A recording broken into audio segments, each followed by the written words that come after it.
Howdy folks, and welcome to the Hillbilly Kitchen. Today we're making a 3-ingredient coconut macaroon.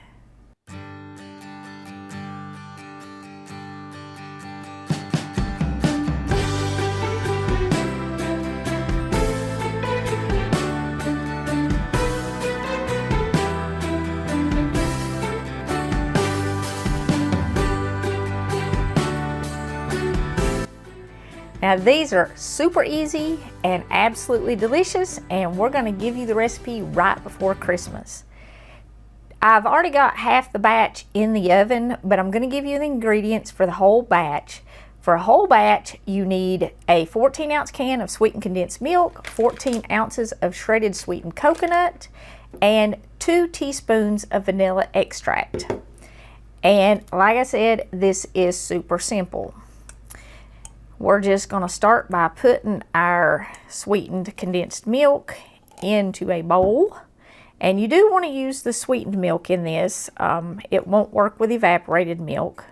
And this sweetened condensed milk, the brand does not matter, but you want to shop the ingredients and you want to make sure you are just getting milk and sugar and nothing else in there.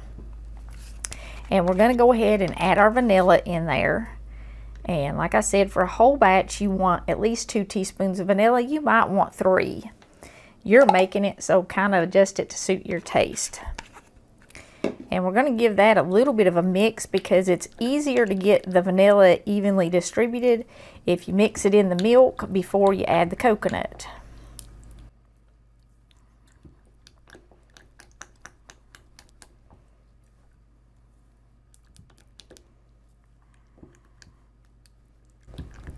Okay, and then just pour your coconut in. Now, if you want to use unsweetened coconut in this, you can. It will cut the sugar down a little bit.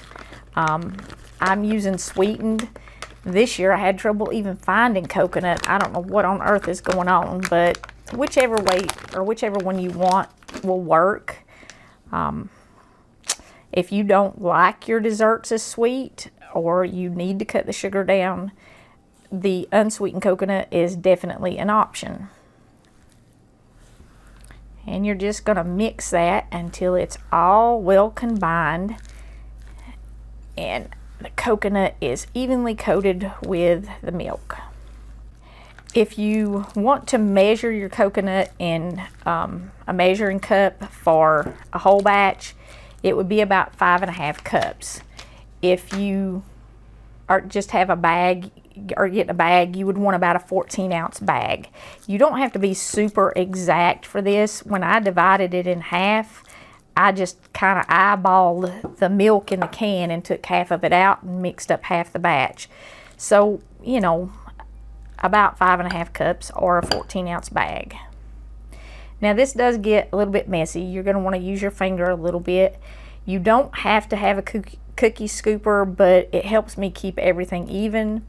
And it also kind of helps pack these together. You don't want a whole lot of coconut strings sticking out to the side. They will burn.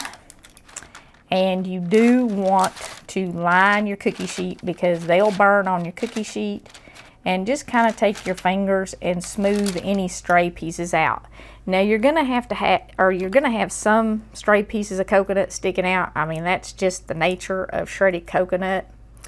And I have seen people make these, and once they get them out of the oven, they actually take their kitchen scissors and they trim off all the extra little pieces of coconut. I don't do that. I actually kind of like that texture. But if you want to trim off all the little brown pieces of coconut once they're baked, you can do that. You do want to kind of keep them even so that they will all bake at the same time. And like I said, do your best to kind of make them as solid as possible. And you just keep going until you have them all scooped out on your cookie sheet. And like I said, you do want to try to keep them as solid as possible. Avoid as many of the little coconut strings as you can. They will get done quicker and they will get brown much quicker than the rest of your macaroon does. And if that bothers you, you can trim them off when they get cooked. Once they're cool, do give them a minute to cool. And then if you want to trim off any little brown pieces, you can. You can dip these in chocolate, or you can drizzle them in chocolate or with chocolate, or you can just keep them plain.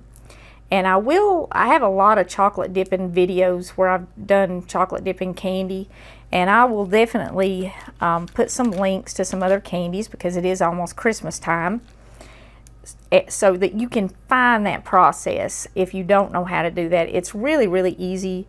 I just use chocolate chips with a little bit of coconut oil in them, or you can put a little bit of shortening in them, or even a little bit of butter in them to make your chocolate dip or your chocolate drizzle. It's super simple, and it does dress them up, but it's just up to you whether or not you want to add any chocolate or you want to leave them plain. They are delicious either way. I really kind of like them plain, but sometimes I do add a little chocolate to them. And you can use semi-sweet milk chocolate or dark chocolate if you decide to do a chocolate drizzle or a chocolate dip. And I'll also put that in end cards too. So if y'all are watching on your TV, you can just click on the end card.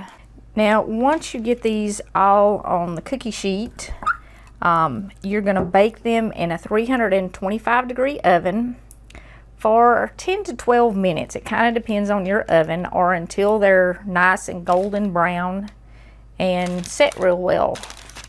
And they will set up just with the milk and the coconut. You don't need to add anything else to them. Now, a whole batch of these will make between 3 or 4 dozen macaroons. Just kind of depends on how big you make them.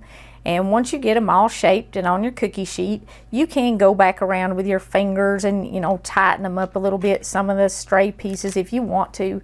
It's just up to you. It's how neat you want them. And then, like I said, once they're cooled, you can trim them around them with your kitchen scissors.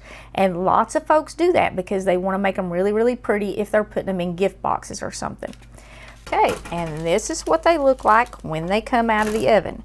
Now, you do want to let them sit on this cookie sheet and parchment paper for about 5 minutes and cool. If you try to move them right now, it's just going to squish them. And you don't want to go trimming them or anything like that right now. But you can see how the milk kind of ran a little bit around them. Most of that will come off when you peel them off the paper. But if you want to trim it up, you can, or you can eat it. It's very gooey and coconutty, so it's perfectly fine to eat them like that. And you can do the chocolate drizzle on them as soon as they cool while they're on here, so that way when you peel them up, all the extra comes off the edge together, the extra milk and the extra chocolate, and you only have to clean up one mess. And the chocolate drizzle is super, super easy. Like I said, I'll put some links so that you can find that process if you don't already have a chocolate drizzle or a chocolate dip that you like yourself. This is kind of going to be a short video because Christmas is in 2 days. But I did want to wish you all a very Merry Christmas, and I wanted to thank you all for all of the love and support and kindness that you have shown to me and my family during this time. And I wanted to thank you for all of your prayers. Your kindness, your love, and your generosity has truly made this time and the pain that we have been going through far more bearable. So I want to thank you all and tell you how much I truly, truly appreciate how you have blessed us this year and how you have loved us through our grief. And I want to leave you all with Romans 6:23. For the wages of sin is death, but the gift of God is eternal life through Jesus Christ our Lord. That gift is what Christmas is all about. And because of that gift, even during times of grief and when we experience the death of a loved one, we can still have peace, hope, love, and joy, because as Christians, we know that the grave is not the end for us, and that death is not eternal. Life is eternal, and we know it's not the end. And even though it hurts for a season, it doesn't have to hurt for forever, and it certainly doesn't have to take our joy for forever. So I want to wish all of you the gift of faith this Christmas, the blessing of hope and the peace that comes from having His love. Thank you all so very much for joining us in the Hillbilly Kitchen. If you haven't already, please don't forget to click like and subscribe, and have a very Merry Christmas. God bless you all, and thank you.